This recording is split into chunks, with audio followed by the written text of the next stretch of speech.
أعوذ بالله من الشيطان الرجيم. بسم الله الرحمن الرحيم.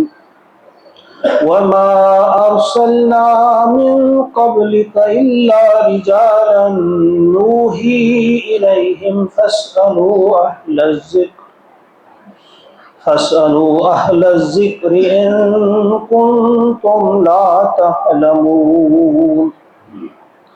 بالبينات والزبر وأنزلنا إليك الذكر لتبين للناس ما نزل إليهم ولعلهم يتفكرون. أفأمن الذين مكروا السيئات أن يخسف الله بهم الأرض أو يأتيهم العذاب من حيث لا يشعرون أو يأخذهم في تقلبهم فما هم بمعجزين أو يأخذهم على تخوف فإن ربكم لرؤوف رحيم. آمنت بالله صدق الله العظيم. سورۃ النحل 5 آیات ہیں، آیت نمبر 43 سے آگے اللہ کا ارشاد ہوتا ہے وما ارسلنا، اور نہیں بھیجا ہم نے یا اور نہیں بھیجے ہم نے من قبل کا آپ سے پہلے اے محمد صلی اللہ علیہ وسلم الا رجالا، مگر مرد، یعنی ہم نے آپ سے پہلے رسول نہیں بھیجے، جو بھیجے تو آدمی ہی بھیجے، مرد ہی بھیجے. نوحی الیہم، ہم وحی کرتے تھے ان کی طرف. فاسألوا اہل الذکر، پس تم پوچھو اہل ذکر سے. ان کنتم لا تعلمون، اگر تم نہیں جانتے ہیں. یہاں ان کے اس اعتراض کا پھر ایک بار جواب دیا جاتا ہے جو یہ کہتے تھے کہ پیغمبر اگر ہوتا وہ فرشتہ کوئی بھیجا جاتا ہے. یہ کیا پیغمبر ہے جو ہماری طرح کھاتا پیتا شادی کرتا ہے چلتا ہے بازاروں میں ہماری طرح چلتا ہے؟ یہ کیسا پیغمبر ہے؟ یعنی پیغمبر ایسا ہو جو جس کے پاس بے پناہ طاقت ہو، جو ہماری طرح کھانے کا محتاج نہ ہو، پینے کا محتاج نہ ہو، آرام کا محتاج نہ ہو. ان کا نظریہ یہ تھا. تو اللہ تعالیٰ ان کے جواب میں فرماتے ہیں، یہاں یاد دلانی پھر ایک بات دیتے ہیں کہ بھائی ہم نے آپ سے پہلے بھی اے نبی صلی اللہ علیہ وسلم، آپ سے پہلے بھی جتنے رسول ہم نے بھیجے وہ ہم نے آدمیوں ہی میں بھیجے، بلکہ رجالن کے الفاظ آئے ہیں مرد ہی بھیجے. یہاں سے کلیئر ہو جاتا ہے کہ کسی عورت کو کبھی نبی بنا کر نہیں بھیجا گیا. اگر وحی کا ذکر ہے قرآن پاک میں 2 جگہ، حضرت مریم علیہ السلام اور مادر موسیٰ کی ماں کی بات جو آیا ہے کہ ان کی طرف وحی بھیجی، تو یہ وہ وحی نہیں جو پیغمبروں کو بھیج جاتی، بلکہ وحی یہاں الہام کے معنی میں ہے. لفظ وحی جو ہے اس کے جو لغوی معنی ہے اشارہ، تو الہام کے معنی بھی یہ قرآن پاک میں استعمال ہوا ہے. تو یہاں ایک بات کلیئر ہو جاتی ہے، پیغمبر یا نبی یا رسول کوئی بھی عورتوں میں نہیں بھیجا گیا ہے، مرد ہی رہے سب. پھر فرمایا کہ ان کی طرف ہم وحی کرتے تھے.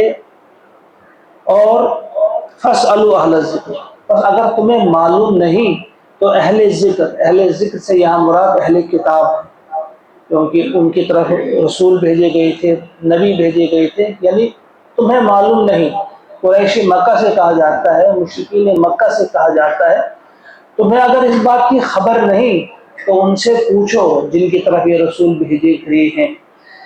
گویا وہاں کلیئر ہے، حضرت موسیٰ علیہ السلام تھے، حضرت ہارون علیہ السلام تھے، حضرت یوشع علیہ السلام تھے، یا ان کے بعد حضرت داؤد علیہ السلام، حضرت سلیمان علیہ السلام، اور پھر ان کے بعد حضرت عیسیٰ علیہ السلام. ان سے وہ اہل کتاب تو سارے ہی واقف تھے. مشرکین مکہ سے کہا جاتا ہے کہ ان سے پوچھو کہ وہ انسان تھے یا فرشتے تھے. جتنے بھی رسول ہم نے بھیجے وہ سب کے سب انسان ہی تھے. اور جتنے بھی ہم نے رسول بھیجے بالبینات، روشن نشانیوں کے ساتھ بھیجے، والزبر، اور کتابوں کے ساتھ. یعنی جتنے بھی رسول آئے ہم نے ان کو روشن نشانیاں دی، بینات عطا کی، اور ساتھ ہی ساتھ کتابیں بھی ان کو دی. وَأَنزَلْنَا إِلَيْكَ الذِّكْرَ، اور ہم نے آپ کی طرف بھی اتارا الذکر، اے محمد صلی اللہ علیہ وسلم. یہ الذکر ہم نے آپ کی طرف اتارا، کیوں؟ لِتُبَيِّنَ، تاکہ آپ تشریح اور توضیح کریں، تاکہ آپ ظاہر کریں، واضح کریں، بیان کریں، للناس، لوگوں کے لیے، ما نزل الیہم، جو کچھ نازل کیا گیا ہے ان کی طرف، وَلَعَلَّهُمْ يَتَفَكَّرُونَ، اور تاکہ وہ بھی اس پر غور و فکر کریں. تو یہاں ایک اہم نقطہ ہمارے سامنے آ جاتا ہے کہ اللہ تبارک و تعالیٰ نے رسول جو بھیجا ہے صرف ایک، جو کچھ لوگ سمجھتے ہیں کہ بس وہ چٹھی رسان تھے کہ انہوں نے اللہ کا کلام پہنچانا تھا تو بس پہنچا دیا. نہیں، یہاں فرمایا کہ ذکر آپ کو دیا اس لیے لِتُبَيِّنَ لِلنَّاسِ، تاکہ آپ اس کی تشریح اور توضیح بھی کریں. تو یہ ایک زبردست تھپڑ ہے ان کے چہرے پہ جو یہ کہتے ہیں کہ حدیث کی اس وقت ضرورت نہیں، کتاب ہمارے لیے کافی ہے. جن کو منکرین حدیث کہا جاتا ہے وہ کہتے ہیں حدیث کی کیا ضرورت ہے. گویا اگر ہم اس کو الگ کر دیں گے تو خالی قرآن کو ہم خود سمجھنے کی کوشش کریں گے تو یہ گویا قرآن کو ہی چیلنج کرنا ہے، قرآن کی اس آیت کے سراسر خلاف ہے. اللہ تعالیٰ کا یہ جو ارشاد یہاں پہ ہوتا ہے کہ ہم نے اس لیے آپ کو بھیجا ہے کہ آپ ایک تو قرآن ان کو دیں، یہ کتاب دیں، دوسرا اس کی تشریح کر کے دکھائیں. آپ کس انداز سے؟ کہ زبان سے بھی اس کی تشریح اور توضیح کریں، پھر عمل سے بھی آپ اس کی تشریح اور توضیح کریں، عمل سے بھی دکھا دیں اس پر عمل کیسا کیا جاتا ہے، اور پھر ایک سوسائٹی اس کے ذریعے قائم کر کے دنیا کو دکھا دیا جائے کہ اس کتاب کے ذریعے کیسا نظام جو ہے برپا کیا جا سکتا ہے. جس طرح سے آپ نے پھر دکھایا جو ریاست مدینہ وجود میں آئی، پھر دیکھا اس کی برکات، پھر دنیا نے دیکھی کہ وہاں جاتے تھے لوگ زکوٰۃ لے کر، کوئی لینے کے لیے تیار نہیں ہوتا.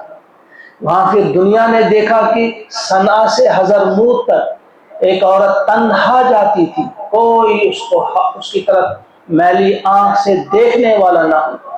کتنا زیور وہ پہنے ہوئے ہوتی، کوئی اس سے چھیننے کی کوشش نہیں کرتا. یعنی ایک ایسا نظام قائم کر کے دکھایا حضور علیہ السلام نے. تو یہ کب ممکن ہوا؟ جب کتاب کے ساتھ ساتھ آپ نے اس کا ایک عملی مظاہرہ، اس کی ایک عملی تصویر بھی دکھائی. زبان کے ذریعے لِتُبَيِّنَ لِلنَّاسِ میں کیا ہے؟ واضح کرنا، توضیح کرنا، تشریح کرنا، زبان کے ذریعے، عمل کے ذریعے، اور ایک بہترین معاشرہ قائم کر کے لوگوں کے سامنے رکھنا.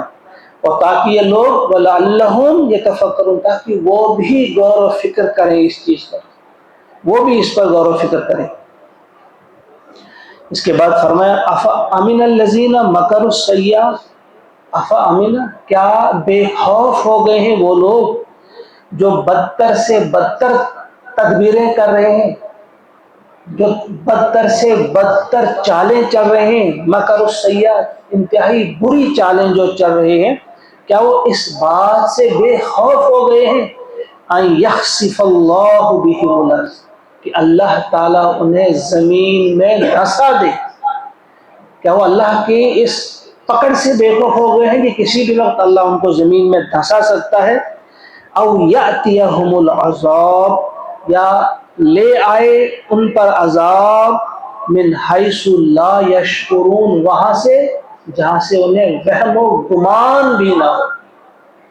یعنی وہ اللہ کے دین کے ساتھ جو مذاق کر رہے ہیں، اس کا مقابلہ کر رہے ہیں، چالیں چل رہے ہیں مختلف طریقوں سے، کیا وہ بے خوف ہو گئے اس چیز سے کہ اللہ تعالیٰ انہیں زمین میں دھسا دے، یا اچانک کہیں سے اس انداز سے ان پر عذاب آ جائے کہ انہیں وہم و گمان میں بھی نہ ہو یہاں سے عذاب آ سکتا ہے۔ او یاخذہم، یا پکڑے انہیں فی تقلبہم، چلتے پھرتے، جب وہ چلتے رہے ہوں، وہ کہیں کا سفر کر رہے ہوں، چلتے پھرتے اچانک ان کو پکڑے، فما ہم بمعجزین، اور وہ عاجز کرنے والے نہیں ہیں، اللہ کو روکنے والے نہیں ہیں، اللہ کے عذاب کا دفاع نہیں کر سکتے وہ۔ او یاخذہم علی تخوف، یا پھر پکڑے انہیں وہ علی تخوف، کسی اندیشے کے باوجود، یعنی پہلے سے انہیں کھٹکا ہو، اندیشہ ہو کہ عذاب آنے والا ہے، اس حالت میں بھی پکڑے۔ فَإِنَّ رَبَّكُمْ لَرَؤُوفٌ الرَّحِيمٌ، پس بے شک تمہارا رب جو ہے وہ رؤوف اور رحیم ہے۔ یہاں ان آیات میں 3 قسم کے عذابوں کا تذکرہ ہے، 3 قسم کے عذاب۔ اللہ تعالیٰ نے فرمایا ہے کہ ان کو دیکھنا چاہیے، بار بار جانچنا چاہیے، یہ جو چالیں چل رہے ہیں دین کے خلاف، کہ کہیں ان پر وہ عذاب نہ آئے۔ 3 قسم کے عذابوں کا تذکرہ۔ پہلا عذاب کہ اچانک عذاب جو آتا ہے، یہ گھروں میں بیٹھے ہوئے ہیں، مست ہے، کوئی کھا رہا ہے، کوئی پی رہا ہے، کسی بھی کام میں اچانک ایسا زلزلہ آ جائے کہ یہ زمین میں دھنس جائیں، زمین پھٹ جائے اور زمین کے اندر دھس جائے، جیسے قارون کو دھنسا دیا تھا زمین میں۔ یا پھر اچانک یہ بیٹھے، اچانک کوئی طوفان آ جائے، اوپر سے پتھر برسے یا اوپر سے آگ کی بارش، خطرناک قسم کی آندھی آ جائے، یعنی بیٹھے ہیں اور اچانک کوئی خدشہ نہیں، کوئی کھٹکا نہیں، مست ہے اپنے اپنے کاروبار میں یا اپنے اپنے کام میں، تو اچانک ان پر عذاب آ جائے۔ ایک صورت یہ ہو سکتی ہے عذاب کی۔ دوسری جو صورت بتائی اللہ تعالیٰ نے، او یاخذہم فی تقلبہم، چلتے پھرتے، کہ یہ چلتے پھرتے کہیں سفر میں ہیں، اچانک اگر ہوائی جہاز کا سفر کر رہے ہیں، کوئی خرابی ہو گئی، حادثے کا شکار ختم، یا سمندری جہاز کا سفر کر رہے ہیں، کسی بڑی ویل مچھلی نے ٹکر مار دی تو سارے سیلانی کر، یا کسی گاڑی میں سفر کر رہے ہیں تو اچانک حادثے کا شکار ہو کر عذاب میں مبتلا ہو سکتے ہیں۔ گویا چلتے پھرتے بھی، سفر کے دوران بھی عذاب آ سکتا ہے۔ پھر تیسری قسم جو بیان فرمائی، او یاخذہم علی تخوف، یہ تخوف کیا ہے، اس کے بارے میں مختلف مفسرین نے لکھا ہے۔ کچھ نے کہا کہ جس کے اندیشہ ہو انہیں، یعنی انہیں اندازہ ہو رہا ہے کہ عذاب آ رہا ہے، کھٹکا ہے، انہیں اندیشہ ہے، پھر وہ مقابلے کی تیاری کریں، بچنے کی تیاری کریں اس عذاب سے، لیکن اللہ تعالیٰ کے عذاب سے پھر بچ نہیں سکتے۔ گویا اگر وہ بالکل مست ہیں، انہیں معلوم ہی نہیں عذاب آنے والا ہے، تو ایسے میں اچانک عذاب بھی آ سکتا ہے، یا انہیں معلوم بھی ہے کہ عذاب آ رہا ہے اور وہ اس کے دفاع کی کوشش بھی کریں، پھر وہ دفاع نہیں کر پائیں گے۔ اس کا ایک مطلب یہ ہے کہ اندیشہ ہو انہیں، کھٹکا ہو انہیں، محسوس کر رہے ہوں کہ اب عذاب آ رہا ہے، لیکن جب اللہ نے ان کو عذاب میں گرفتار کرنا ہو تو وہ اس کا مقابلہ، اس کا دفاع، اس کو دور نہیں کر سکتے۔ ایک یہ ہے۔ دوسرے اس کے معنی جو مفسرین نے بیان کیے ہیں کہ منبر سے ایک بار پوچھا فاروق اعظم رضی اللہ تعالی عنہ نے کہ بھئی اللہ تخوف کیا ہے، تو بنو حذیل کا ایک شخص بیٹھا ہوا تھا، اس نے اس کا مطلب بتایا کہ آہستہ آہستہ کمزور ہونا، آہستہ آہستہ کسی چیز کا آنا، کمزور ہونا، آہستہ آہستہ گرفت میں، آہستہ آہستہ پکڑ میں آنا۔ پھر انہوں نے اس لفظ کی تشریح میں ایک شعر بھی کہا جاہلی دور کا۔ اس پر عمر فاروق رضی اللہ تعالیٰ نے کہا کہ یہ جاہلی دور کے اشعار یاد کیا کرو، کیونکہ ان کے ذریعے تمہاری کتاب کی تشریح ہوتی ہے، تمہاری کتاب کی وضاحت ہوتی ہے۔ تو وہ سمجھتے ہیں، اور بہت سارے مفسرین اس سے یہی معنی نکلتے ہیں کہ ایسا عذاب جو آہستہ آہستہ آئے اور کمزور کرتا جائے، انسان کو پتہ ہی نہ چلے، وہ سمجھے ہی نہیں کہ ہم عذاب میں گرفتار ہیں۔ اور اللہ بچائے کہ ہمیں بار بار جائزہ لینا چاہیے، اللہ بچائے، اللہ بچائے کہیں ہم اس قسم کے عذاب میں گرفتار تو نہیں۔ یعنی آہستہ آہستہ عذاب کا مطلب یہ پتہ ہی نہیں، بلکہ وہ جو آپ کو عذاب میں گرفتار کرنا چاہتے ہیں، جو آپ کو کمزور کرنا چاہتے ہیں، جو آپ کو غلام بنانا چاہتے ہیں، جو آپ کی ہر چیز پر ڈاکہ ڈالنا چاہتے ہیں، آپ ان کے ہاتھ مضبوط کر رہے ہوتے ہیں، آپ کو پتہ ہی نہیں چلتا کہ یہ عذاب ہے، خود آپ اس طاقت کو مضبوط کر دیں جو طاقت آپ کو کمزور بنا رہی ہے، آپ کو عذاب میں گرفتار کر رہی ہے، آپ کی ہلاکت کا سامان کر رہی ہے، آپ کو مٹانے کی کوشش کر رہی ہے۔ فرمائیے اللہ تخوف او یاخذہم علی تخوف کی تیسری قسم عذاب کی یہ ہو سکتی ہے کہ تمہارے خواب و خیال میں بھی یہ بات نہ ہو کہ ہم پر عذاب آ رہا ہے، بلکہ آپ مست ہوں، آپ اپنا دفاع کر رہے ہوں، آپ اپنی چالیں چل رہے ہو، آپ نے پتہ نہیں کیا کیا کر رہے ہو، لیکن آپ عذاب کے اس گہرے میں آ رہے ہیں۔ تو یہ تیسری قسم ہے۔ اللہ تعالی ہم سب کو محفوظ رکھے۔ تو یہ فرمایا جا رہا ہے ہم سب کو دھیان دینا چاہیے عذاب کی تینوں قسمیں جو یہاں بیان کی گئی ہے، اور اللہ کے اس عذاب سے بچنے کے لیے ہمیں اگر صدق کے دل سے توبہ کریں گے، اللہ کے جو صراط مستقیم ہے اس کو ہم پکڑیں گے، اور اس کے بعد اللہ سے بار بار معافی مانگیں گے، یقیناً وہ معاف کرنے والا ہے۔ فرمایا فَإِنَّ رَبَّكُمْ لَرَؤُوفٌ رَحِيمٌ، بس بے شک تمہارا رب رؤوف ہے، یعنی بہت زیادہ نرمی کرنے والا ہے، بہت زیادہ نرمی کرنے والا ہے، مہربان ہے اور رحیم ہے، نہایت ہی رحم کرنے والا ہے۔ لہذا اس نہایت رؤوف اور رحیم پروردگار سے ہم دعا کرتے ہیں کہ وہ ہماری خطاؤں سے درگزر فرمائے اور ہماری کوتاہیوں کو معاف کرے، اور ہمیں شعور عطا فرمائے، صحیح شعور عطا فرمائے، اور ہمیں اپنے ہر قسم کے عذاب سے ہمیں محفوظ رکھے، اپنے انعامات سے ہمیں نوازے، عذاب سے ہمیں محفوظ رکھے۔ اللہم انا نسألک الہدی والتقی والعفاف والغنی، اللہم احفظنا یا حفیظ یا فیاض من جمیع البلایا والامراض، وصلی اللہ وسلم علی سیدنا ومولانا محمد وآلہ واصحابہ اجمعین برحمتک یا ارحم الراحمین۔ السلام علیکم۔